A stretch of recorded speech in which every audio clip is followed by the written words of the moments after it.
Walt Disney World, a place where magic and imagination come to life. My visit back in 2009 changed my perspective forever. Who was this man, Walt Disney, that changed the way we view entertainment? And what lessons can we learn from his life? Toonfest in Marceline, Missouri. At Toonfest, I discovered the Walt Disney Hometown Museum, where I learned so much about Walt and his family and his very humble beginnings. My name is Kay Malins, and I am the director of the Walt Disney Hometown Museum in Marceline, Missouri. Kay and Inez have been working for 15 years telling this amazing personal story about their involvement with the Disney family in Marceline. Now, it was that time in Marceline when his dad was farming that Walt found absolutely magical, because he got to be king of the countryside. He went fishing there, he roamed the fields, and all the things that made a very special childhood for a very special young boy happened to him right there in Marceline. Walt spent many a day underneath what he called his dreaming tree, telling stories to his sister Ruth, who would say that he was the greatest storyteller that she ever knew. He would draw pictures of the animals he saw around him. This helped lay the foundation for the man he would become later. After the farm failed, the Disney family moved to Kansas City, Missouri, and lived in this house here on Bellefontaine. It is here that Walt grew up and learned the meaning of hard work, as his father had purchased a paper route that Walt and his brother Roy had to work every morning and every afternoon without fail. Walt's fun childhood is gone at this point. Now the interesting thing with the childhood is Walt wasn't really a great student because he would fall asleep in class. The poor kids wore out. And if you saw Saving Mr. Banks, you have a nice little scene where he talks about, oh my goodness, it was cold and the snow would be so high and I still had to tromp out there and deliver the papers. And so that's part of where Kay's talking about how Elias Disney, his father, gets such a hard rap because life wasn't easy and Walt had to work.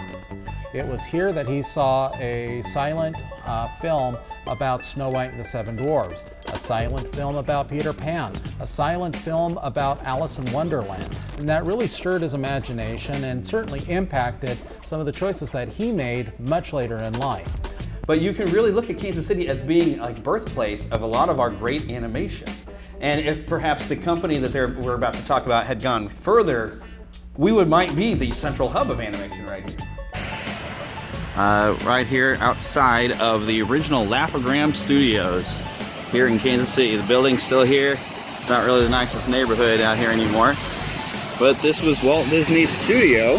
So the Laughogram Studios, as he gets in there with iWorks, but he starts working in animation now. The Laughograms themselves, they actually would show in a nearby theater called ISIS. It's unfortunately not there any longer.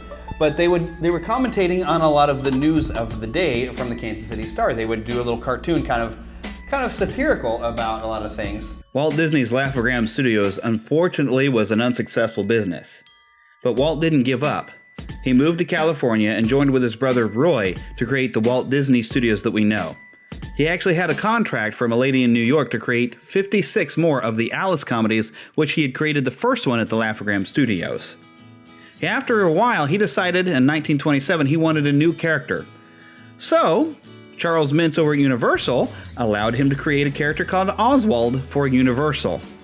Unfortunately, when Oswald the Lucky Rabbit became super popular, Charles Mintz decided he wanted to keep the character for himself, and due to the contract, Universal technically owned the character, so he was taken away from Walt Disney.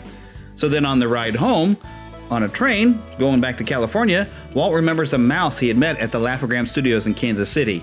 A little mouse he had trained to follow his pencil. He wanted to come up with a character of mouse that was named Mortimer.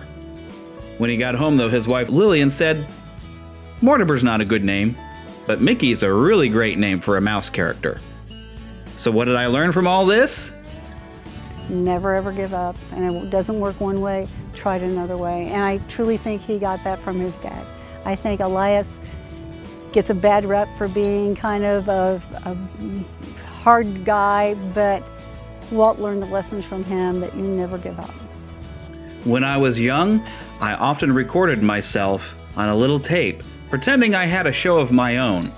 And now, because Walt has shown that the childhood imagination can lead to a future career, I began the Neverland podcast, which now I'm going to university in order to find out a way to make money doing this sort of work. So I'm following the dream and I'm finding a different way to achieve it when all other paths that I've taken have failed.